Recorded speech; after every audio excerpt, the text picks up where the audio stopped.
Aku respect jugalah dekat Persib Bandung ni guys ya. Sebab apa? Mereka dah bantu ya Liga Indonesia ya daripada ranking 25 sehinggalah 18 Asia guys ya.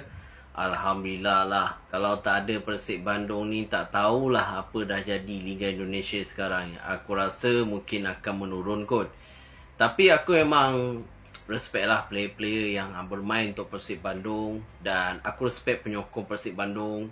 Dan korang tengok Persib Bandung dah sampai 18 dah. Alhamdulillah. In future, kalau Persib Bandung still lagi momentum dia bagus, aku nak sangat diorang ni bantu lagi ranking Liga Indonesia ni pergi lebih jauh lagi. At least kalau nak cakap sampai 18, boleh sampai 15 ke 14 ke, okey lah. Kalau dapat main SCL Elite tu rezeki lah. Kalau bagus, InsyaAllah lah. Aku rasa Persib Bandung ni kalau dia macam squad dia stay je kan 2-3 tahun, aku rasa dia akan jadi squad yang terbaik dekat Asia ni. Aku harap kekalkanlah Coach Bojan ya. Itu sajalah video kita kali ni. Banyak lagi saya akan update untuk korang semua fan-fan Persib Bandung. Jangan lupa follow Bola God ya.